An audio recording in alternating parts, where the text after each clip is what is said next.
네, 오늘 저희는 잠언 6장 말씀을 통하여서 잠언에 대해서 세 번째 시간을 지금 갖고 있습니다. 그리고 6장 말씀에서 또 우리가 함께 좀 말씀의 은혜를 받고자 하는데요. 6장 말씀이 우리가 주시는 말씀 가운데 우리는 오늘 20절부터 35절까지 먼저 본문으로 보았습니다. 그리고 이 본문에서 추구하는 가장 대표적인 교훈은 이미 잠언에서 교훈하고 있는 바처럼 하나님의 말씀과 지혜를 따라서 그 삶을 살 것에 대해서, 그리고 그 삶을 살 때 하나님 주시는 참된 복과 은혜가 있음에 대해서 우리에게 먼저 말씀해주고 있으십니다.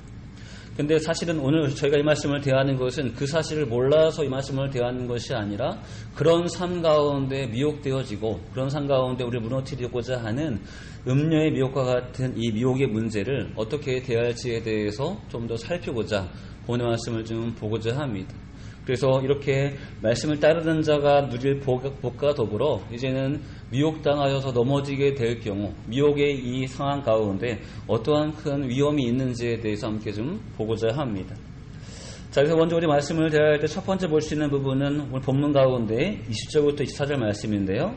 잠언의 말씀에 따라서 사는 자의 생명의 복에 대해서 우리에게 말해주고 있습니다. 여러분, 사실 이 말씀에 따라 살아라 그러면 하나님께서 그 삶 가운데 참된 복을 주실 거라는 이 교훈은 오늘 처음 전파되는 말씀이 아니라 계속 반복되어지는 잠언의 가장 큰 주제입니다.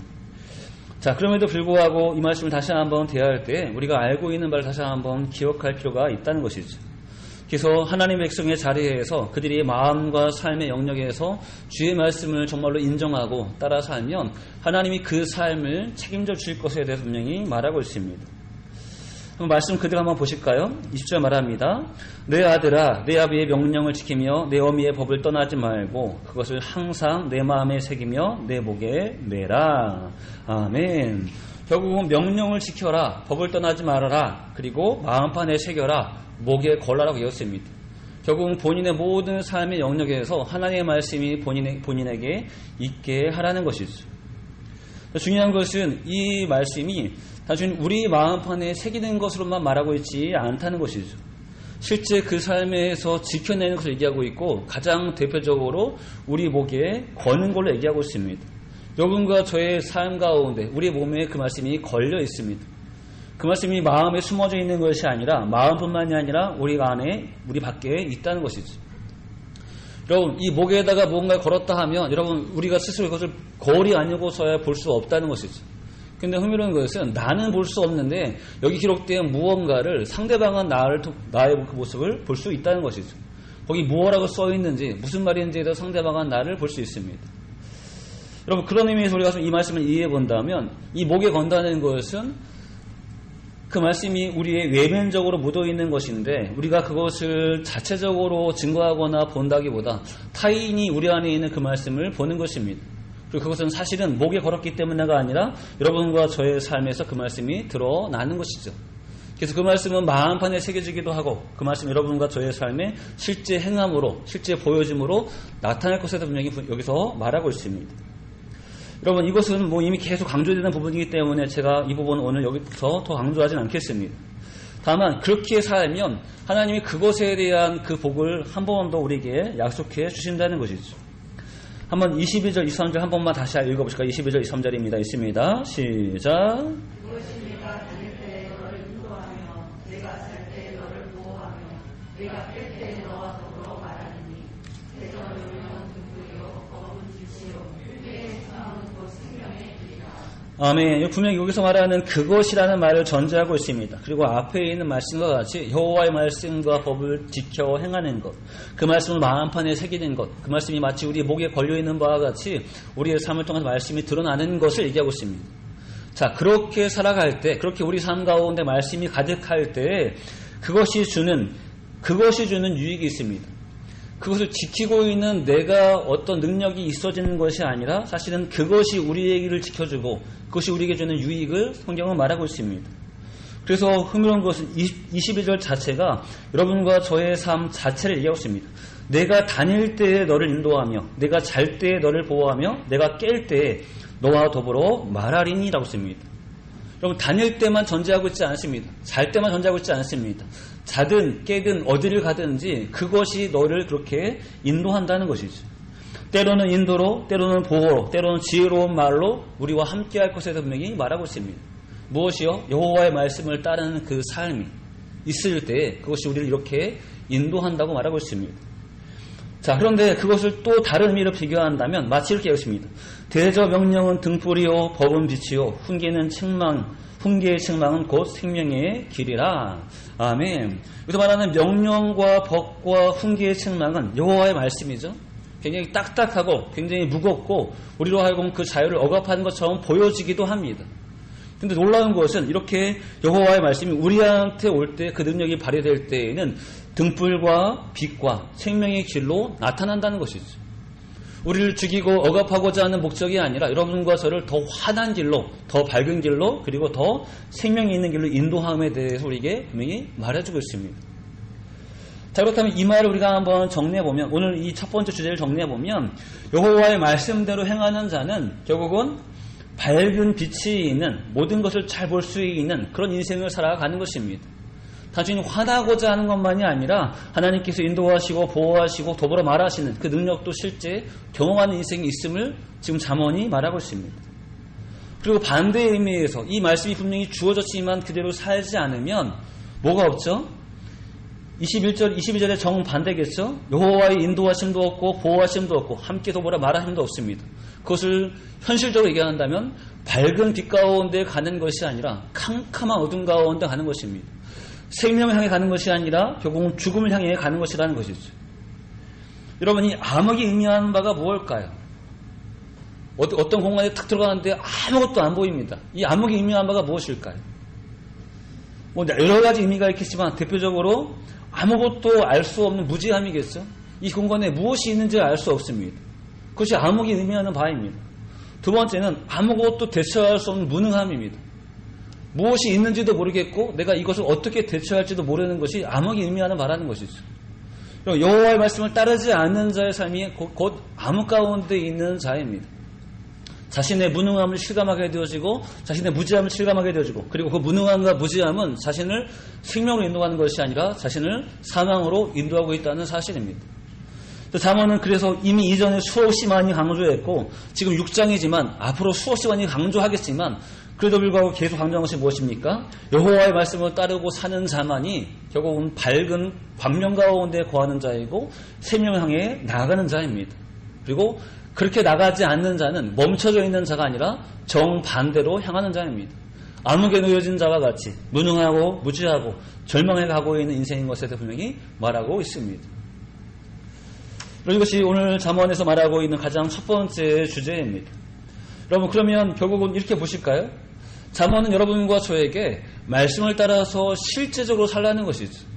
마음에 새기고 감동하라고 하는 것이 아니라 그 말씀을 마음판에 새기되 그 삶에서 실제로 살아내라고 하고 있습니다. 그리고 더불어 그렇게 말씀이 실제로 살아가게 되어질 때 여러분과 저의 삶을 하나님이 실제로 도우시겠다고 얘기하고 있습니다. 나중에 차후회를 약속하지 않으시고 여러분과 제가 살아가는 그 인생 가운데 동행자로, 능력자로, 보호자로, 광명으로, 생명으로 함께 하시다 분명히 말씀하고 있으십니다. 여러분, 각자의 삶의 자리에서 본인이 어떻게 이 말씀에 순종하냐에 따라서 그 값은 달라집니다. 근데 한 가지 분명한 것은 순종하는 여부에 따라서 받는 하나님의 은혜 정도가 다르겠지만 적어도 이 약속이 거짓되지는 않았다는 것이죠. 이 약속은 우리의 기대치를 하나님께 올리는 것이 아닙니다. 하나님 그랬으면 좋겠어요. 주셨으면 좋겠어요. 기대치를 올리는 것이 아닙니다. 그분께서 우리에게 주시는 약속입니다. 우리가 믿든 믿지 않든 지키든 지키지 않든 그 약속은 변함없이 여러분과 저희 현재의 삶을 지배하실 것입니다. 여러분, 이 말씀의 지배 가운데 거하셔서 우리가 아직도 흑암 가운데 헤매기 온 무능과 무지 가운데 절망으로 가고 있는 인생이 아니라 이제부터라도 여러분과 저의 인생이 광명으로 주의 인도하심으로 보호하심으로 생명으로 나가는 그 귀한 인생이 되시기를 주의 이름으로 축원합니다. 자, 이렇게 오늘 잠언의 말씀, 이렇게 귀한 말씀 우리에게 분명히 먼저 전해주고 있습니다. 자, 그런데 이와 더불어 우리에게 있을 위험의 요소를 경고하신다는 것이죠. 먼저 24절부터 28절을 보시게 되어지면 하나님의 백성들에게 음란한 여인의 미혹을 이겨낼 것에 대해 분명히 경고하시고 권면하십니다.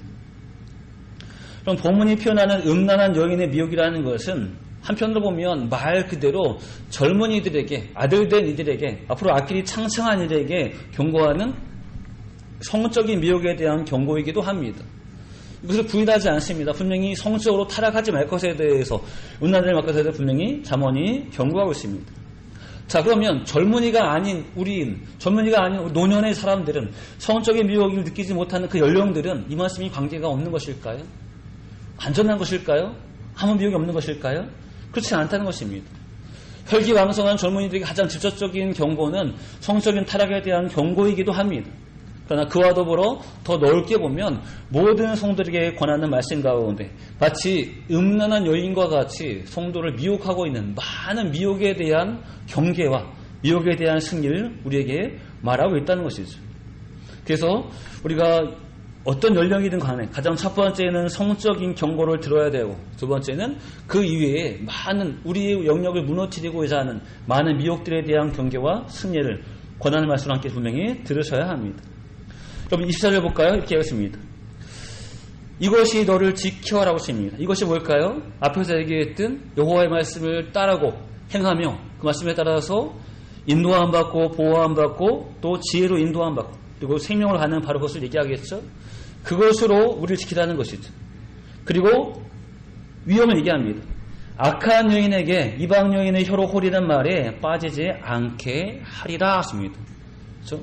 악한 여인과 이방 여인의 홀이는 말에 빠지지 않기 위한 가장 중요한 비결은 여호와의 말씀을 따라 사는 삶이 실제 있어야 한다는 것이죠. 그런데 한 가지 분명한 것은 하나님의 백성들에게 이런 악한 여인의, 때로는 이방 여인의 홀이는 말과 같은 이 미혹이 성경은 없다 하지 않습니다. 분명히 그 많은 미혹들을 분명히 인정하고 있습니다. 다만 미혹이 있지만 이 미혹을 하나님의 말씀을 따라 지키는 삶을 통하여서 이겨내고 넘어서라고 분명히 우리에게 권하고 있다는 것이죠. 자, 그런데 여러분 그 가운데 한 방법이 이제 좀 더 구체적으로 한 가지 권면을 하고 있습니다. 저는 이 25절 말씀이 굉장히 중요하다고 생각이 듭니다. 그럼 25절 말씀 한번 같이 읽어보실까요? 25절 있습니다. 시작.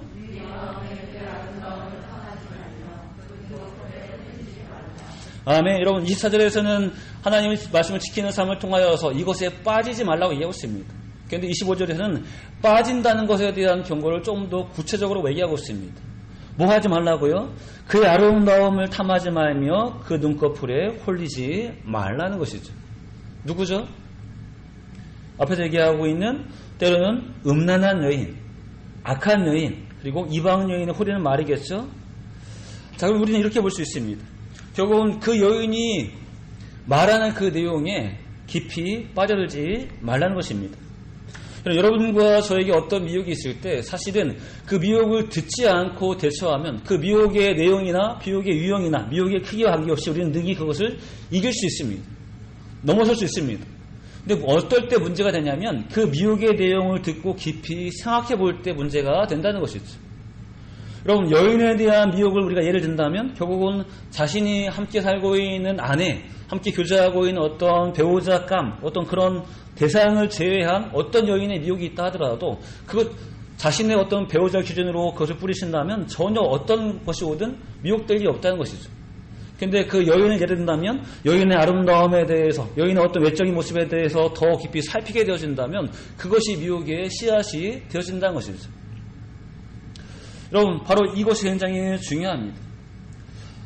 우리에게 오는 미혹은 마치 우리로 이렇게 잘 다가오는 여인과 같습니다. 그리고 여러분과 제가 이 미혹을 대할 때 빠질 가장 큰 이유가 무엇이냐면 그 미혹을 묵상할 때입니다.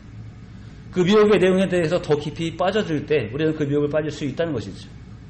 여러분 그 가장 대표적인 예를 우리가 어떻게 볼 수 있을까요? 제가 설교 시간에 굉장히 많이 예를 들었는데 결국은 가장 대표적인 예가 하와가 따먹었던, 아담이 따먹었던 선악과로 볼 수 있습니다. 여러분 우리가 이미 수요 예배의 야고보서 시간에 이 선악과 의미를 말씀드렸습니다. 선악과 자체가 결코 하나님 우리를 시험하시는 것이 아님을 분명히 제가 다 설명드렸습니다. 시간에 그걸 반복하지는 않습니다. 자, 그런데 한 가지 중요한 게 있습니다. 자, 하와의 선악과의 의미에서 지금 하와가 이 선악과를 따먹고 싶은 마음이 생겼던 것은 하나님의 말씀을 들은 다음에 생긴 것이 아니라는 것이죠. 하나님의 말씀을 들었을 때는 전혀 그런 마음이 생기지 않았습니다. 근데 뱀의 말을 듣고 난 다음부터 그가 이 선악과를 바라보는 시선이 달라졌다는 것이죠. 여러분, 하와가 선악과에 하나님의 말씀을 들을 때에는 그것은 하나님의 권위이고 하나님의 명령입니다. 그러므로 그 말씀을 들을 때에는 이 선악과는 절대 먹으면 안 되는 것이고 절대 먹을 수도 없는 것임을 그는 분명히 인정했을 것입니다.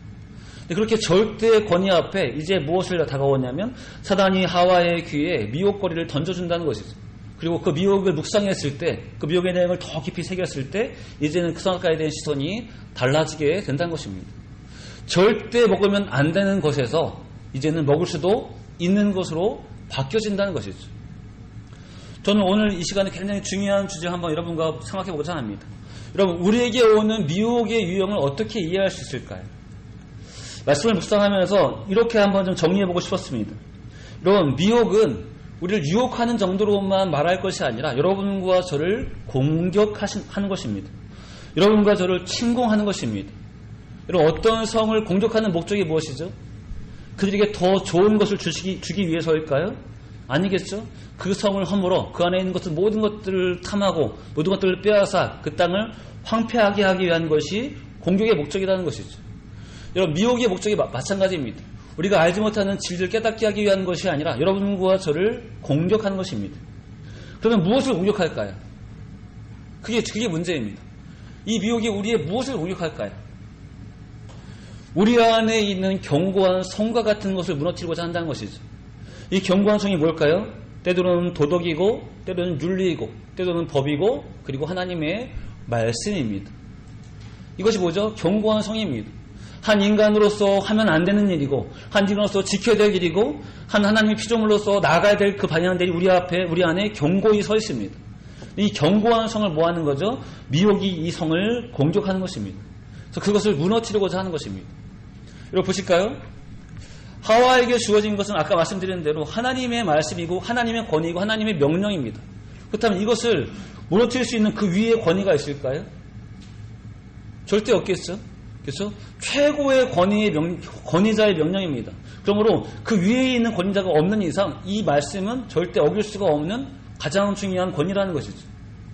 자, 그런데 흥미로운 것은 이렇게 하와가 말씀을 지킬 때 그 안에 이 말씀은 견고히 서 있는 성과 같이 딱 서 있습니다.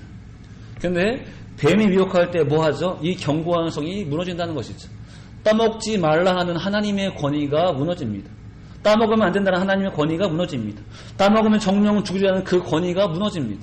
그리고 그 안에 이 견고한 성이 무너진 대신 다른 견고한 성이 서게 되어집니다. 그것이 누구의 말일까요? 이제는 하나님의 말이 아니라 사단이 그에게 던진 말이 됩니다. 따먹으면 하나님처럼 되리라라는 말이 그 안에 더 위에 있는 견고한 성으로 세워진다는 것이죠. 그럼 뭐가 바뀌었을까요? 하와가 이 말을 들었을 때 마치 엎드려 쓰러지거나 죽지 않았습니다. 그러나 중요한 것은 그 마음에 서 있는 말씀의 우선순위가 바뀌었다는 것이죠. 하나님의 권위는 무너졌고 그리고 사단의 권위는 높아집니다. 그리고 뭐합니까? 그 높아진 권위를 기준으로 그는 이제 행동하게 되어진다는 것이죠. 절대 따먹으면 안 되는 것에서 따먹을 수 있는 것으로 바뀌어지게 되어집니다. 그럼 사단이 무엇으로 공격했을까요? 여러분, 사단도 굉장히 똑똑합니다. 사단이 그러면 이 견고한 성을 무엇으로 무너뜨렸을까요? 하나님의 말씀 이 견고한 성을 하나님과 동급으로 무너뜨렸다는 것이죠. 뭐 한다고요? 따먹으면 네가 하나님처럼 된다는 것입니다. 따먹으면 너한테 돈이 많이 생겨, 너한테 맛있는 과일이 생겨, 이런 정도의 미혹이 아니라 지금 하나님의 권위에 대해서 도전하고 있다는 것이죠. 그래서 하와 입장에서 보면 다른 어떤 미혹거리가 왔다면 그도 충분히 그것을 물릴 수 있을 것 같습니다. 그런데 하와 입장에서 이것을 먹으면 하나님처럼 된다는 그 미혹은 굉장히 만만치 않은 값이라는 것이죠. 내가 하나님 말씀에 복종해 사는 것보다 이것을 먹고 하나님처럼 되는 게 훨씬 더 좋은 일이지 않겠습니까? 여러분, 이 하나님처럼 된다는 말에 무엇이 포함되어 있을까요? 다른 어떤 세상적인 귀한 것이 다 포함되어 있다는 것이죠. 결국은 하나님처럼 된다는 것은 내가 원하는 모든 것들을 할 수 있다는 말이 되어지기 때문입니다. 그래서 그 말이 우선시 되어질 때 이제 선악과는 따먹으면 안 되는 것에서 따먹고 싶은 것으로 바뀌어지게 되어진다는 것이죠. 어쩌면 더 절대적으로 당장 따먹어야 되는 것으로 바뀌어지게 되어집니다. 여러분, 미혹의 유형이 이렇습니다. 저는 오늘 이 말씀을 대하면서 저희가 이것을 분명히 깨달아야 한다고 말씀드립니다. 단순히 성적인 영역에서만, 단순히 도둑질에서만, 단순히 사기에서만 조심해라라고 말하는 것이 아니라 우리에게 미혹이 올 때 미혹의 목적은 우리 안에 있는 견고한 성을 무너뜨리는 것입니다. 그리고 그 견고한 성 대신 헛되고 잘못된 그 성을 세우고 그것을 따르게 한다는 것이죠. 놀라운 것은 사단이 여러분과 저를, 마귀가 지금 아담과 하와를 직접 징계하지 않습니다. 직접 그들을 괴롭히지 않습니다. 그들은 단순히 미혹을 던질 뿐입니다. 그리고 아담과 하와 스스로가 하나님의 말씀을 어기게 합니다. 그들 스스로가 하나님으로부터 벗어나게 합니다. 그리고 그들이 이제 하나님의 징계를 받게 하는 것이 미혹의 목적이라는 것이죠. 우리에게 오는 미혹도 마찬가지입니다. 사단이 무서워서 우리가 그 말에 순종하는 것이 아닙니다. 그것이 무서워서 우리가 그 말에 무릎 꿇는 것이 아닙니다. 너무나 달콤하고 너무나 매력적이고 너무나 아름다운 것 같은 그 말로 여러분과 저에게 미혹을 던진다는 것이죠. 목적은 이미 내 안에 서 있는 견고한 성을 무너뜨리게 하는 것이고, 방향은 하나님의 말씀을 우리 스스로 어기고 우리 스스로 그분을 배신하게 하는 것이고, 그리고 결론은 우리로 하여금 그분의 징계를 받게 하는 것이 사단의 목적이라는 것이죠.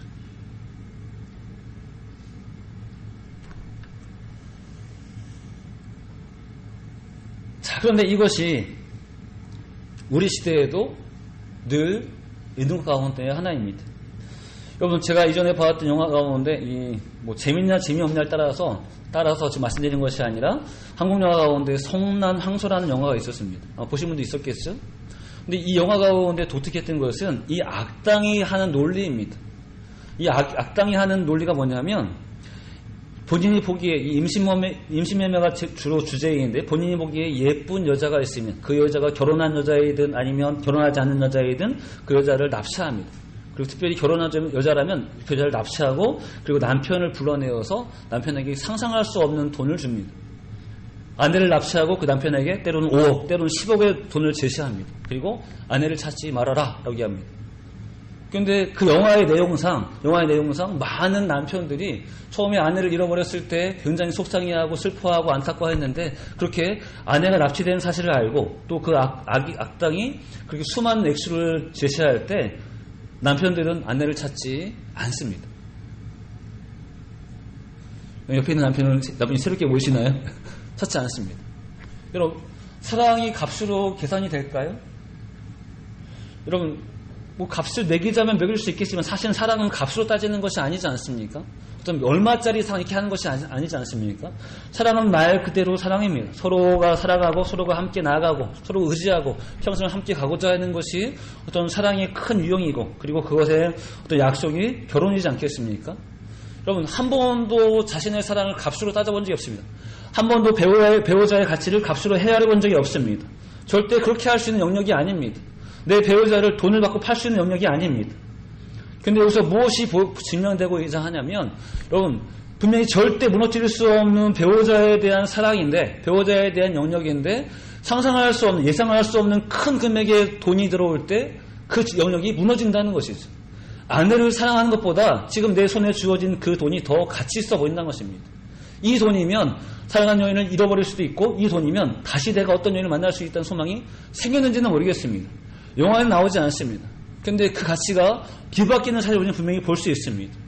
절대 목숨을 주어도 안 아까운 그 배우자에 대한 마음이 이제는 세상적인 큰 가치와 물질로 들어올 때 흔들리고 결국은 그것을 포기하는 내용이 나와 있습니다. 이것이 현실이라고 말할 수는 없겠죠. 그러나 저는 이 내용을 보면서 굉장히 충격적이었습니다. 그럴 수도 있겠구나라는 어떤 생각이 들게 됐습니다. 제가 그렇게 하겠다는 게 아닙니다. 무엇이 보이죠? 사단의 미혹과 똑같다는 것이죠. 실제 그 가치가 있냐 없냐는 중요하지 않습니다. 왜냐하면 사단은 거짓말장이기 때문에 그렇습니다. 그러나 우리를 미혹할 때 그렇게 미혹한다는 것이죠. 나도 벌 수 있는 금액, 나도 벌 수 있는 어떤 풍요, 나도 들 수 있는 성공, 그 정도로 미혹하는 것이 아니라 내가 상상할 수 없는 정도의 무언가를 우리에게 던져주면서 여러분과 저에게 있는 절대적인 가치에 대해서 무너뜨리게 하는 것입니다. 영원한 영생에 대한 가치보다 현재의 쾌락과 즐거움을 더 많이 부어주면서 그것이 더 가치 있는 것처럼 때로는 바꾸고자 한다는 것이죠. 여러분, 우리 향한 미혹이 바로 이렇게 나타나고 있다는 것입니다. 여러분, 사단은 이런 방법으로 뭘 하고 있죠? 예수님도 똑같이 그가 이렇게 시험하고 있고 미혹하고 있음을 우리는 볼 수 있습니다. 볼까요? 마귀가 또 그를 데리고 지극히 높은 산으로 가서 천하만국과 그 영광을 보이며 이르되 만일 내게 엎드려 경배하면 이 모든 것을 내게 주리라. 아멘. 마귀가 예수님께 제시하는 것은 천하만국의 영광입니다. 10억 100억이 아니라 천하만국의 영광입니다. 그러면 사실은 마귀는 예수님을 시험할 때 그가 할 수 있는 모든 걸 걸었다고 해도 과언이 아닐 것입니다. 왜요? 그 메시아를 넘어뜨리는 것이 그에게 정말 중요한 일이었기 때문에 그렇습니다. 자신이 할 수 있는 가장 큰 값을 제시해서 지금 예수님을 미혹하고 있습니다. 그런데 너무나 다행스럽게도 예수님은 그 천하만국의 미혹에도 넘어지지 않으신다는 것이죠. 한편으로는 당연하시겠죠? 그분은 천하만국의 주인이시니까 당연하시겠죠? 그러나 마귀로서는 그것이 정말로 가치 있어 보였기 때문에 그것으로 예수님을 미혹하고 있는 것입니다. 여러분, 마귀가 예수님께는 천하만국의 어떤 그것으로 예수님을 미혹합니다. 그럼 우리한테 미혹할 때는 어떨까요? 우리한테 미혹할 때는 어떨까요? 작게는 1,000원부터 많게는 천하만국에 이르기까지 우리한테도 그렇게 미혹하겠죠? 어떨 때요? 우리가 넘어올 수 있는 정도에 한해서 넘어올 수 있는 정도에 한해서 말도 안 되는 게 아니라 정말 그럴 수도 있겠다라는 어떤 그런 정도에 한해서 그 분량은 달라질 것입니다.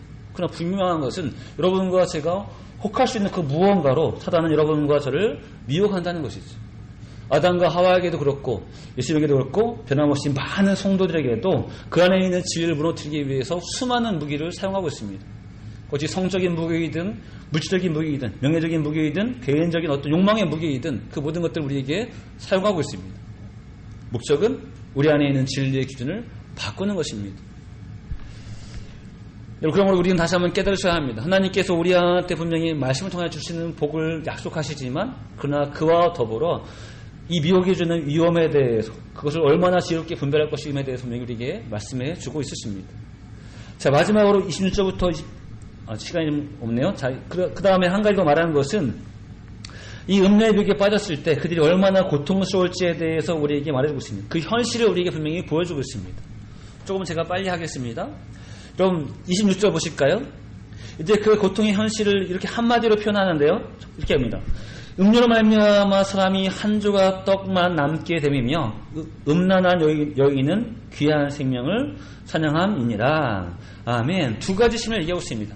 만약에 음료의 미혹을 당한 사단의 미혹을 당한 그 현실을 물질로 얘기한다면 자신의 모든 것들을 탕진하고 떡 한 조각밖에 남아있지 않은 현실이 되어진다는 것이죠. 쫄딱 망한, 어쩌면 아주 쫄딱 망한 거지꼴이 될 것에 대해서 이렇게 물질로 비유하고 있습니다. 자, 그럼 생명으로 비유하면 어떻게 얘기할 수 있을까요?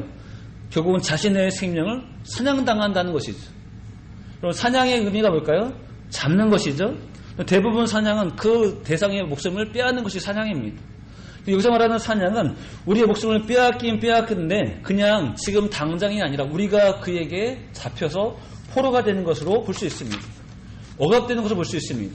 이제 더 이상 우리에게는 자유가 없고 우리를 잡은 그 대상에게 휘둘려야 하는 것을 볼 수 있습니다. 마음껏 휘두르다가 평생껏 휘두르다가 결국은 그를 죽이는 것이 사냥의 목적일 수 있다는 것이죠. 여러분, 음료에 빠지는 것이 그렇게 위험한 것입니다. 단순히 한번 넘어지고 툭툭 일어나는 것이 아니라 우리의 삶의 어떤 조건을 얘기한다면 모든 것을 다 잃어버리는 것이고 심을 얘기한다면 주권을 빼앗기는 것이 음료에게 빠지는 것입니다. 그리고 하와도 역시 마찬가지로 자신에게 있는 그 영원한 생명에 대한 그 권한을 빼앗겨버렸다는 것이죠. 자, 그리고 그 원리를 한 번 더 말씀하는 것이 27절, 28절입니다. 우리 한번 두 절 말씀 읽어보시겠습니다. 시작.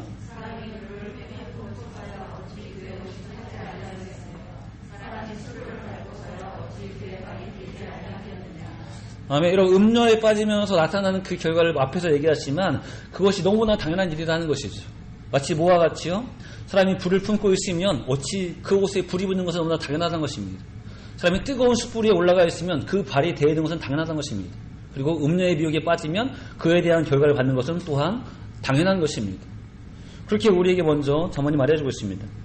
마지막으로 29절부터 35절을 보시면 뭘 얘기하고 있냐면 이렇게 음료에 넘어가는 그 상황을 그 비참함을 한 번 더 얘기해야 돼. 이제는 실제적인 성적 타락과 더불어 말하고 있습니다.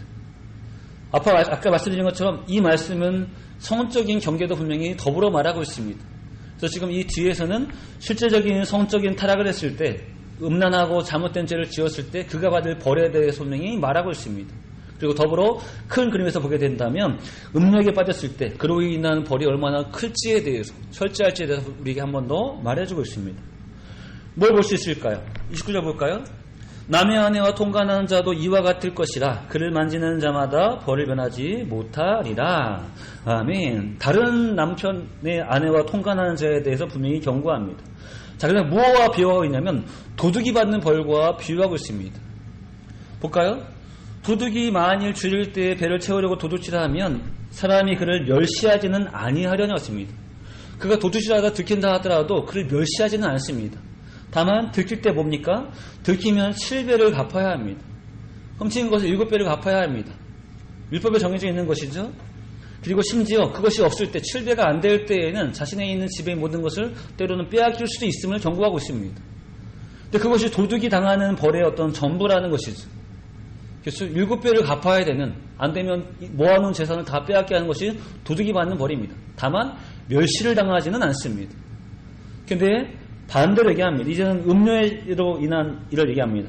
여인과 가늠하는 자는 무지한 자라. 이것을 행하는 자는 자기의 영혼을 망하게 하며 상함과 능력을 받고 부끄러움을 씻을 수 없게 되나니. 아멘. 앞에 도둑이 받는 벌과 차원이 다르죠? 그렇죠? 7배의 보상의 문제가 아니라 자기 영혼을 망하게 합니다. 도둑은 받지 않았든 상함과 능력과 멸시와 부끄러움을 그는 받게 되어지고 절대 그것이 씻어지지 않음을 분명히 말하고 있습니다. 그리고 또 얘기합니다. 남편의 투기로 분노하여 원수가 없는 날에 용서하지 아니하고 어떤 보상도 받지 아니하며 많은 선물을 줄지라도 듣지 아니하리라. 아멘. 여러분, 남녀간의 범죄이긴 하지만 여기서 심각한 것은 뭐냐면 상대방의 배우자가 있다는 것이죠. 그 배우자의 분노의 문제에 대해서 여기서 언급하고 있습니다. 중요한 것은 이 남편의 분노는 물질로 해결할 수 있는 것이 아닙니다. 그가 원수를 갖는 날까지 갚을 것이고, 그리고 물질보다도 강력한 심판을 원하는 것이 남편의 심정에 대해서 우리에게 보여주고 있습니다. 그리고 이것은 단순히 이렇게 성적인 범죄만이 아니라 여러분과 제가 하나님의 말씀을 어기는 부분에 있어도 같은 의미가 포함되어 있습니다. 사단의 미혹은 직접적인 대상은 성도를 향하고 있습니다. 제가 수요일에 말씀드렸습니다. 사단의 미혹이 성도를 향할 때 목적은 무엇이냐면 죄 탈환입니다. 그의 지배였는데 하나님께 빼앗겼어요. 우리한테 미혹을 하면 통해서 우리를 다시 한번 지배하기 위한 것이 사단의 미혹입니다. 그래서 사단의 성도를 향하는 목적은 죄 탈환이고, 사단이 이미 믿음이 없는 자들을 미혹할 때는 양육이라고 말씀드렸습니다. 더 죄를 키우고 더 사망에 대한 이유를 키워서 그를 죽이고자 하는 과정 가운데 몰고 가는 것이라고 분명히 말씀드렸습니다. 자, 그러므로 사단의 미혹 가운데 여러분과 저를 공격할 때 가장 중요한 타겟이 무엇이냐면 우리 안에 있는 주의 말씀과 진리를 무너뜨리는 것입니다. 우리와 하나님과의 관계를 무너뜨리는 것이 그의 미혹의 가장 중요한 목적이라는 것이죠. 단순히 재산을 잃고 건강을 잃는 것이 목적이 아니라 근본적인 목적은 바로 이 부분을 깨트리기 위한 것입니다. 자, 그런데 그래서 이 부분에 두 가지가 포함되어 있습니다. 우리가 미혹을 당할 때 마치 음란한 자가 당하는 그 벌과 같이 우리 안에 무엇이 포함되어 있습니까? 영적 생명이 포함되어 있다는 것이죠. 어떤 단순히 상처 정도로 끝나는 것이 아니라 우리가 이 미혹을 당해 넘어질 때 우리 영적 생명이 위험해진다는 것입니다. 또 두 번째 뭐가 있어?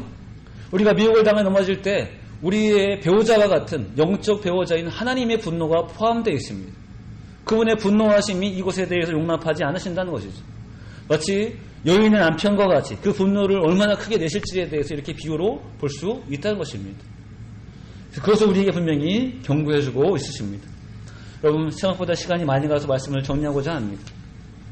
여러분, 오늘 잠언에서 우리는 두 가지 큰 주제를 대했습니다. 첫 번째는 여러분 이미 들으신 바와 같이 하나님의 말씀을 따라 지킬 때 그 말씀이 여러분과 저의 삶의 현재를 얼마나 복되게 할지에 대해서 약속하신 말씀을 재확인했습니다. 우리의 모든 순간을 지킬 것이고 우리로 하여금 광명의 길을, 생명의 길을 인도하심에 대해서 분명히 하나님의 약속을 보았습니다. 두 번째는 바로 이 길을 방해하는 음란한 여인의, 이방 여인의 호리는 말과 같은 미혹에 대해서 함께 보았습니다. 여러분, 우리가 이 미혹을 묵상할 때 빠질 위험이 더 많아진다는 것이죠. 미혹을 깊이 생각할 때 그것을 빠질 위험이 더 많아집니다. 왜냐하면 이 미혹의 내용 가운데 여러분과 제가 혹할 수 있는 때로는 풍요와 세상적인 어떤 미혹을 가지고 여러분과 저를 공격하기 때문에 그렇습니다. 한 가지 중요한 것은 이 미혹 가운데 빠져 넘어질 때 그것에 치러야 될 값이 만만치 않다는 것이죠. 여러분, 생명의 문제가 달려 있습니다. 여러분과 저의 어떤 영생의 문제가 달려 있습니다. 그리고 사단의 목적은 여러분과 저희 바로 이 영역을, 이 경고한 영역을 무너뜨리고자 하는 것입니다. 그럼 잠언이 뭘 강조하고자 할까요? 바로 이 두 가지를 강조하되 우리가 하금 견고한 성의 자리에서 모든 미혹을 물리치고 이 성의 자리를 계속 지키며 나아갈 것에 대해서 하나님과 참된 복을 누릴 것에 대해서 우리에게 권면하고 있습니다. 여러분 말씀드린 바와 같이 우리가 잠언을 다루는 이유는 내년 한 해 동안에 짧지만 매번 말씀을 잠언으로 함께 좀 보고자 합니다. 그런 의미에서 이해하는 것이기 때문에 이제 여러분과 저의 삶의 그 모든 자리에서 말씀이 여러분과 저의 삶을 실제 지배하고 실제 복되게 하는 그 은혜를 마음껏 누리시기를 주의 이름으로 축원합니다. 기도하겠습니다. 할렐루야 감사합니다. 저를 사랑하시고 사랑하셔서 다시 한번 주의 말씀 대할 수 있도록 인도하시니 감사합니다. 잠언의 큰 주제와 같이 여호와의 말씀과 교훈을 따라 행할 때 얼마나 그 인생이 복될지를 다시 한번 보았습니다. 하나님 우리 안에 이 말씀이 그 누구도 무너질 수 없는 견고한 성으로 세워질 수 있도록 인도하여 주옵소서. 들려지는 모든 말씀이 우리가 능히 순종할 수 있는 귀한 말씀을 세울 수 있도록 성령께서 도우시고 함께하여 주옵소서. 또 반드시 알아야 할 것은 이 견고한 성을 무너뜨리기 위한 사단 마귀의 음란한 공격을 우리와 함께 기억할 수 있도록 인도하여 주옵소서. 각자의 삶의 자리에서 때로는 형태와 모양이 다 다르지만 목적은 우리 안에 있는 주의 말씀과 진리를 무너뜨리고자 하는 것이고 우리가 주의 뜻에서 벗어나고자 하는 것이고 하나님의 큰 징계를 받게 하는 것임을 깨달을 수 있도록 인도하여 주옵소서. 그러시님 저희가 주 앞에 나와 예배할 때에만 살아있는 성도가 아닌 우리가 삶의 모든 현장에서 믿음이 살아있고 그 능력이 살아있는 귀한 성도가 되게 하셔서 걸어가는 그 모든 발걸음마다 동행하여 주시옵시고 또 하나님 살아가는 그 모든 삶마다 좀 밝은 빛과 같은 생명의 길과 같은 길을 걸어갈 수 있도록 인도하시고 도와주옵소서. 2020년 한 해도 주의 은혜 가운데 인도하여 주심을 감사합니다. 지금 한 해의 마지막에 다다라서 이제 다시 새해를 기대할 때 우리에게 주어지는 한 해의 삶도 좀 저희의 삶에 인도하여 주셔서 은혜 가운데 구할 수 있도록 주의 복으로 인도하여 주옵소서. 감사드리고 영광을 올려드리오며 예수님의 이름으로 기도합니다. 아멘.